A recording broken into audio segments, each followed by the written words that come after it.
Hello everyone and welcome back to Enter the Ether, the podcast all about the upcoming third-person MOBA, Ethereal Clash of Souls. I'm your host, the Mangoose, joining me, as always, the man that knows more about Ethereal than anybody else in the world. However, he doesn't know what the obelisk does. It's JellyKnees. How you doing, Jelly? I'm feeling really bad right now because of that intro, but, it's fine. I'm fine. The obelisk is fine. Whatever. You'll figure it out soon enough, buddy. I believe in you. Eventually, maybe. How are you doing, Mangoose? I am doing great. We had that Noxus Spotlight, a lot of hype amongst the community, a lot of people. I was waiting on Noxus because I wanted to know what the big deal was. Like every UG person we talk to, I like to play Noxus. I like to play Noxus. I think we see why. Yeah. She's jacked. Like, she absolutely is insane. Yeah, she'll be able to shred unless you can get on top of her. She doesn't have too much mobility. And that's fundamental. I think that's a great design flaw, right? That she seems really bursty, like beyond. She's got CC on her kit, 2 different forms of CC. She's got a homing attack. She's got a beam. She's got a res. Like, she's just got everything. So what do? You give her no move speed. Like, she just can't move around. That's it. Sucks to be her. Yep. Positioning is going to be huge with her. And that's what we're going to be talking about today. We're going to be talking about the Noxus Spotlight, and then we're going to get into talking about maybe too many abilities. I don't know. There's a lot of abilities, and you've seen the keybinds for Ethereal. There's a lot going on. That might be a little intimidating for newer players, and it might be a little hard to balance. So we're going to talk about that a little bit today. But first, let's get into this Noxus Spotlight. Jelly, what'd you think of Noxus? Overall, I think she sounds super fun. It makes sense why so many UG members want to play her. I'm nervous that she's probably going to be significantly stronger than the other myths, being one of the few ranged myths that we're going to have initially, and also the lack of massive gap close so far. It seems like we have some things. Talos Ultimate's probably the largest gap closer we have, and so if Noxus can sit in the backline for everybody else and just throw out her damage, getting stuns, roots, and just constant damage, she seems like she's going to be a force to be reckoned with. What about you? She, with her passive being a lot like Greystone, she's going to be very survivable. On top of all of that, she's just a very powerful kit.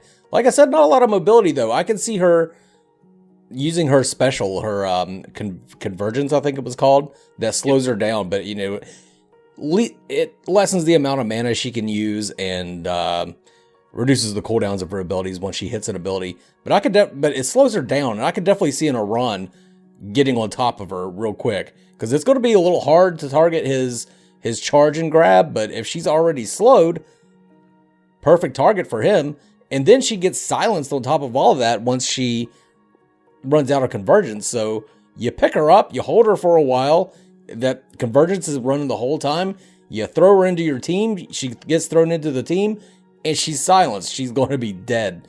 Doesn't matter if she can res, because like I said in my video for her, it's going to be a lot like Greystone. If you ever play Greystone, you know that in the middle of a team fight, you res, everything is pointed directly at you. Even your own team is throwing like stuns and shit on top of you.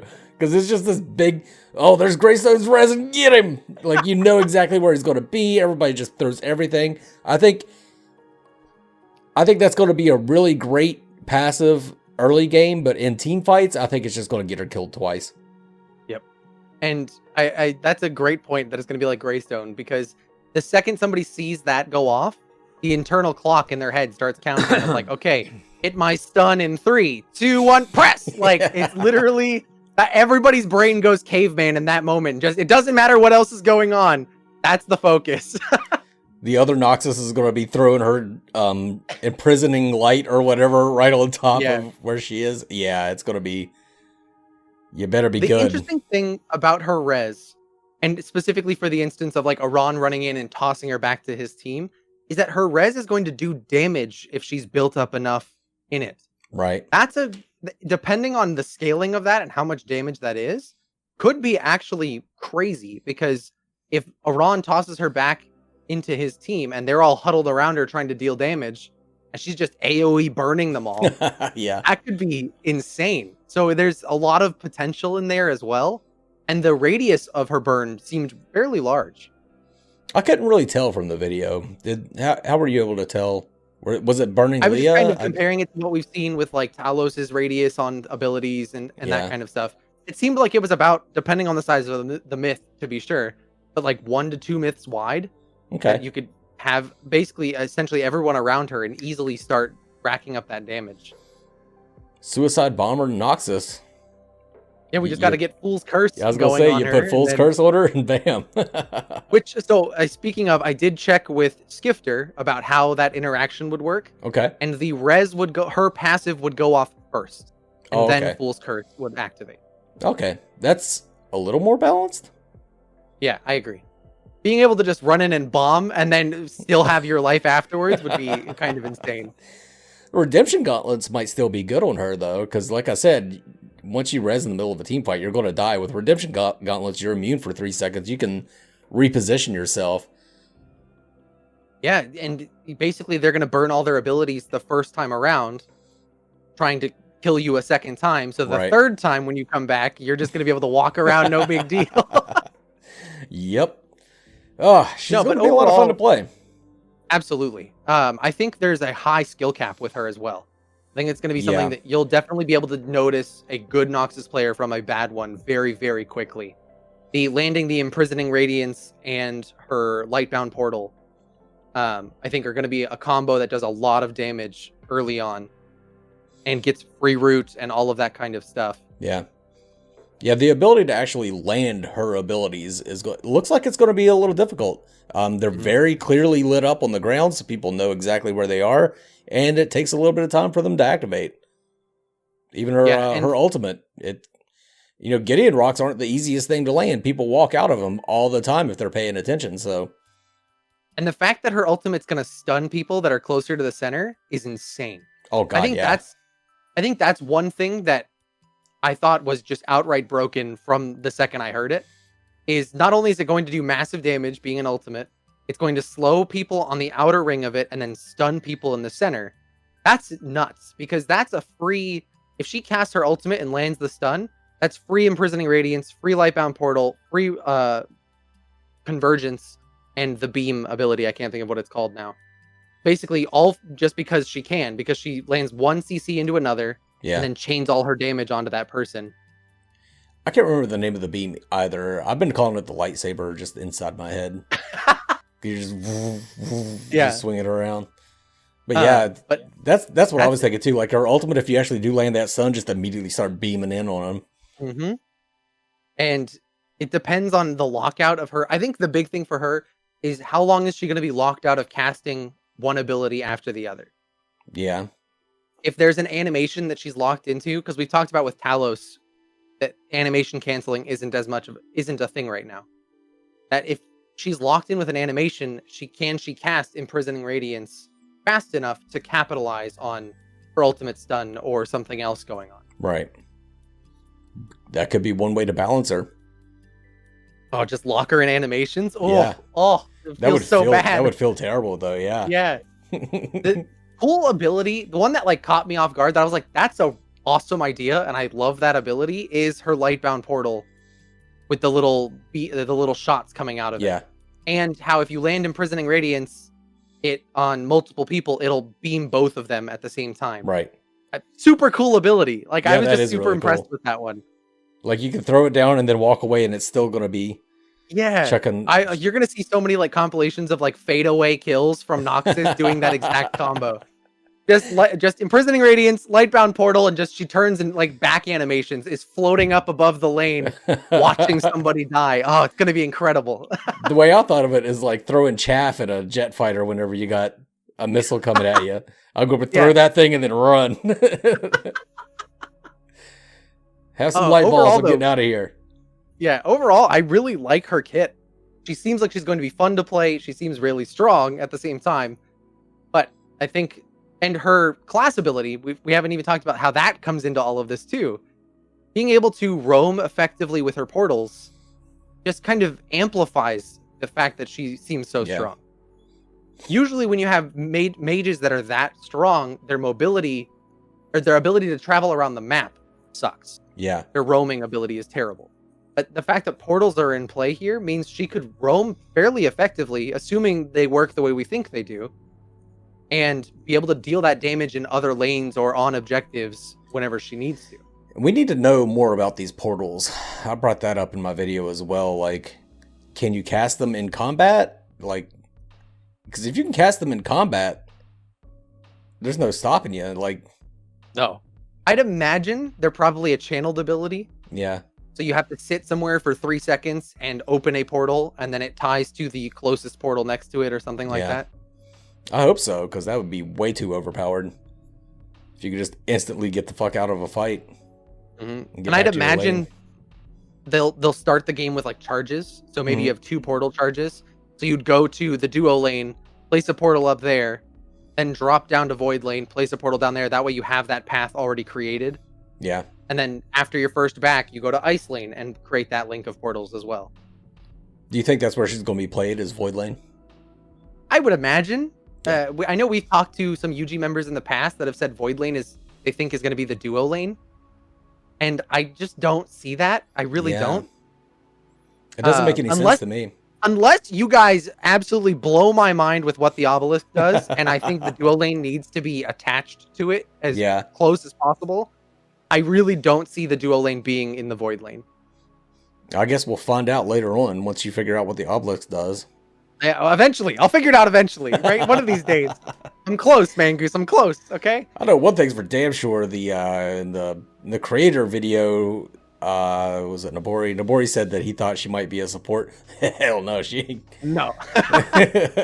Well, I think he said the Archmage class itself might be supports. It's like, they've been saying for a while that clerics are going to be the support class of Ethereal. Archmage is going to be like the mage class, hence the term Archmage.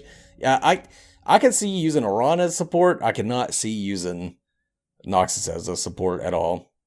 She might be able to go like an AP carry in that lane. She wouldn't, certainly not a support. Her imprisoning radiance isn't strong enough, and you're not going to use her ultimate for that either, because it sounds like the stun radius on her ultimate may be fairly small. So you're not going to use her ultimate as a support ability either. Right. So she may be a decent AP carry, and you take Dante mid instead. Yeah, or Dante to void lane, because mid is relative. I loved your video, by the way, and hearing you like in the lane that's lowest in altitude. Like, it's hard to explain, man. You say void lane, nobody knows what the fuck you're talking about. You say bottom lane, and they assume you mean like the bottom of the League of Legends map. Oh yeah, no, it's terrible. We need better naming convention, please. Yeah. That's something we're going to have to do, Mangoose. When the game comes out, we're going to have to be like, okay, everybody listen. This is what the lanes are called. Yeah. Please stick to this. Maybe if the game becomes popular enough, they will be known as fire, ice, and void lanes.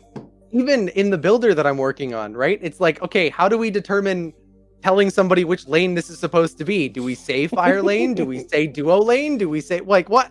What is this? I think you got to use the standard nomenclature, the UG nomenclature for now. That's the only way to really differentiate them.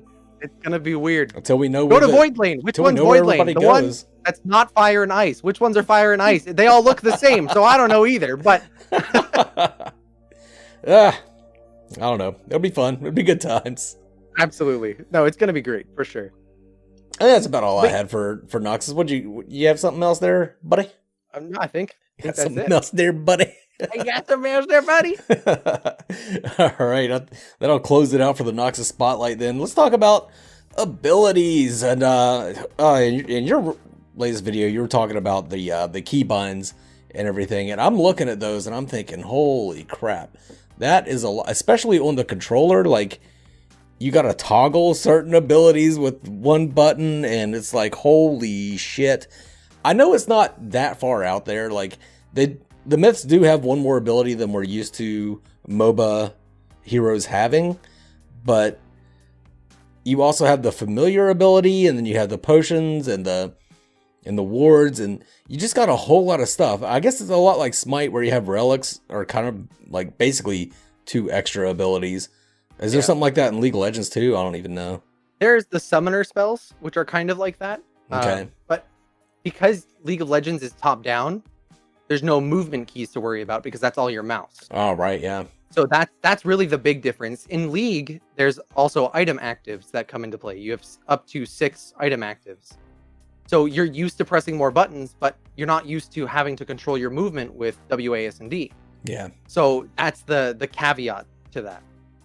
That's one nice thing is there aren't any activatable items that I've seen. They all have passives, which with all these abilities and stuff, if you had item actives on top of that, oh, I'd be bewildered. The only item actives are the mark and masks items, but those will replace one of your regular abilities. Right. Or your loadout. So there's no additional thing for that. It's the same button. Just dependent on whether or not you decided to take the marker mask ability instead of a class ability. Yeah, a loadout ability. They got to be careful with it though, because it really can lead when you put more stuff into the game. That's more stuff that can break. That's more stuff that can be unbalanced unintentionally. Like people find ways to do crazy shit, and then it could just be intimidating. When, I play Heroes of the Storm a lot. There used to be, they called it the piano build for Uther. And Heroes of the Storm, you don't have items or anything, but you do have talents that you could take. And he had 4 different talents that you could take that were active. So you had all of his regular abilities and then 4 abilities on that. And people called it the piano build because it was like playing the piano instead of playing a MOBA. And it was the best build for him, but I didn't play it because this is when I first started playing Heroes of the Storm, and I was just flat out intimidated by having to manage that many abilities when I can barely manage what I had already. So I think that's something they need to consider. There's going to be new people coming into the game. I think new people will actually adjust maybe a little easier than people that are experienced with MOBAs and just don't want that many more abilities to contend with. The control scheme is weird in that there's no good kind of jumping off point to come from. Right? If you're coming from FPSs, it doesn't really translate well. If you're coming from MOBAs, it doesn't really translate well. If you're coming from like Overwatch, it doesn't really translate well. Things are in weird places than what you'd expect from all of those different genres. So it's a weird kind of balance to find and strike. And all of the ability keys are surrounding your movement keys, right? So yes, it needs to be in reach of that hand, but QER, F, X, C, 1, 2, shift, and left control, I think are all of them, right? That's a lot of like trying to figure out where things are. Right. It feels like it could have been cleaned maybe at least a little bit instead of where it is. Yeah, I don't know. It's going to be hard. And the controller scheme, God help controller users. Oh, because God, yeah. I broke it down in my video. It's simpler than the schematic looks or makes it look, in that L2 is just acting as a catalyst for using other things. So once you understand that concept, it makes more sense. But even then, you're using your entire D-pad, your entire button system, all the triggers and bumpers, plus the touchpad in the middle for the scoreboard. And then you have to register L2 changes some of these, but not all of them. So it's simply complex. Like, it's weird about how it works. I really feel that's going to be very intimidating to people that aren't used to having to use every single button. Not only every single button, but more buttons than what they actually have on their controller. They have to toggle some of them. It's basically a kind of an in-between. In my mind, there's a reason something like League has never made it to consoles. It's because there are too many things to do button-wise. You have all of your abilities, plus your summoner spells, plus up to 6 items, 7 if you count your ward slot. That's a lot. There's not enough buttons on standard controllers to do all of those things. Smite can make it on console because it's very simplified in you've got movement, you've got camera, you've got your abilities, and then 2 things that you can use active other than that.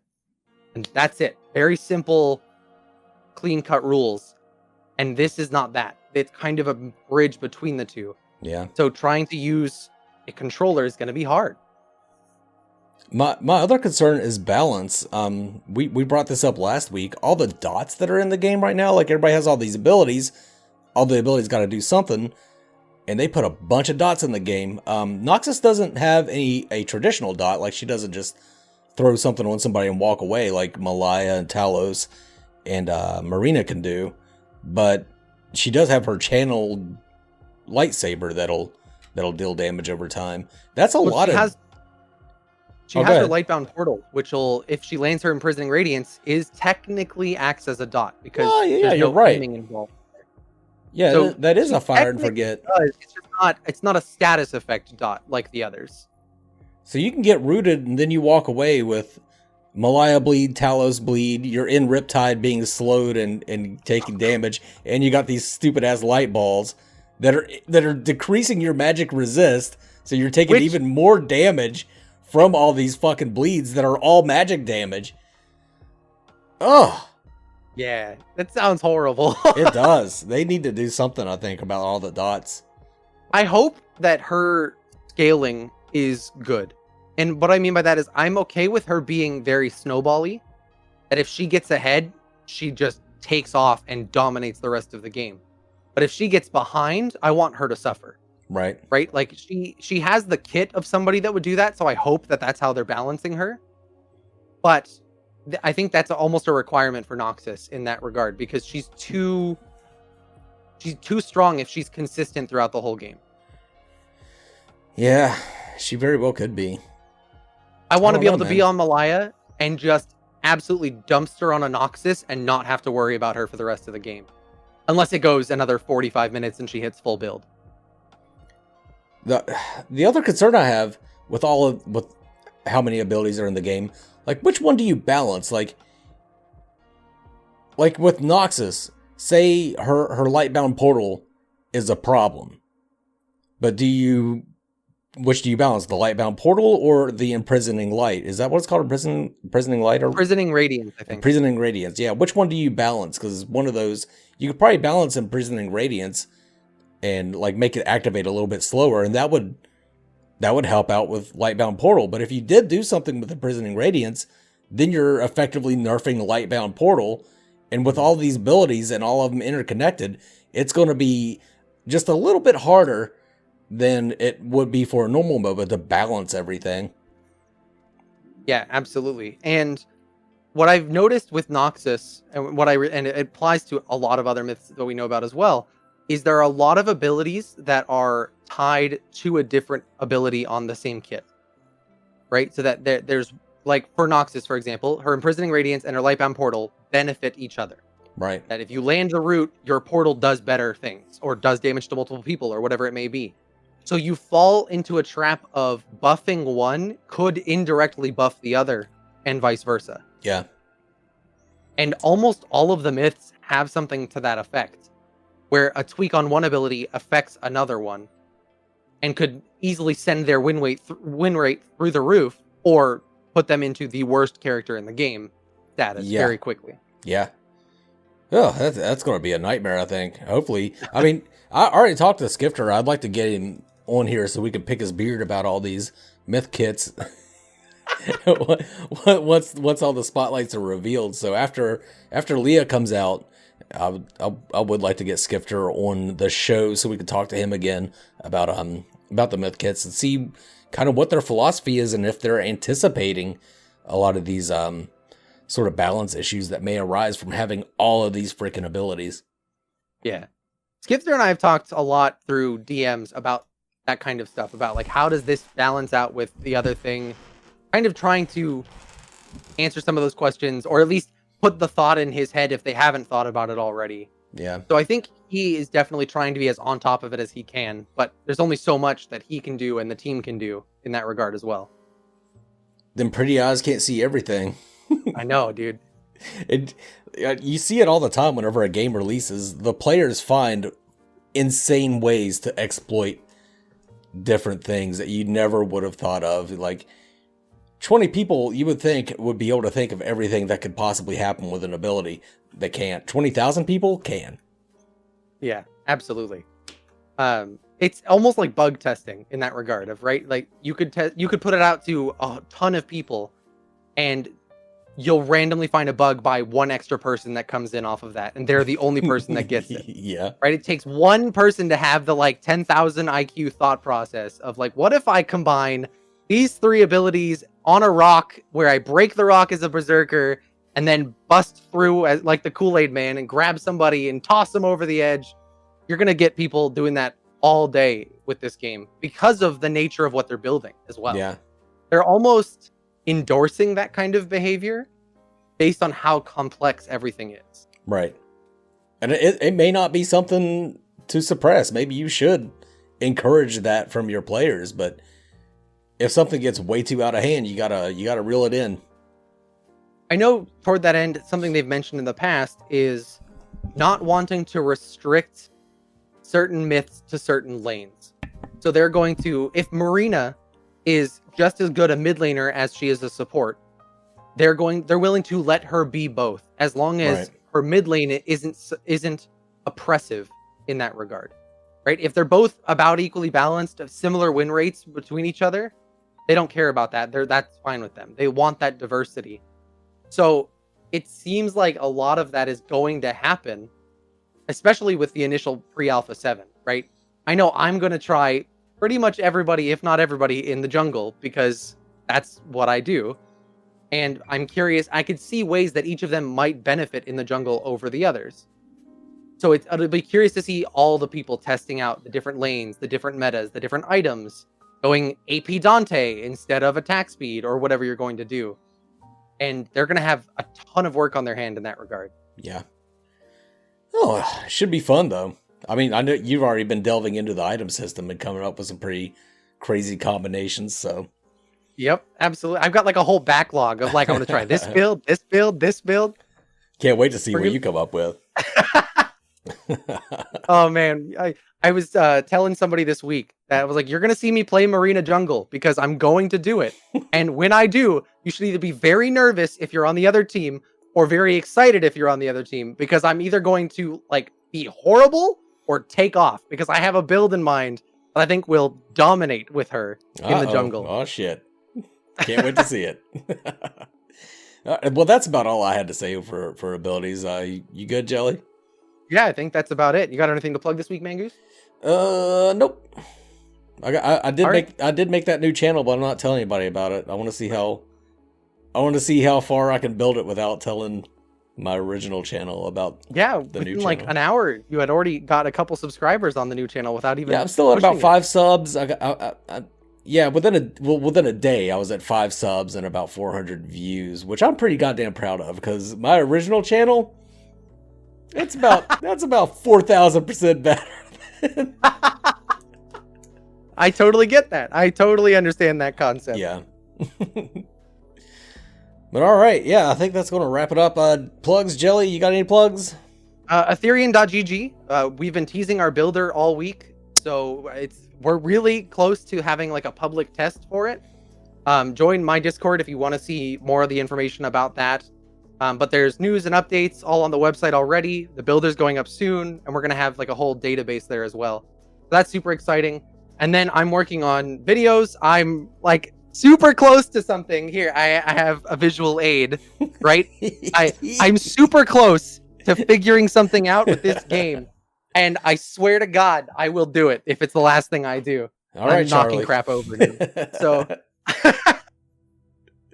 right on. All right. Well, if you guys have anything you would like to say, any comments about Noxus's kit, or if you want to talk about the how many abilities are in the game, let us know your opinions down in the comments below. But until then, I hope you all join us as we enter the ether. Mangoose.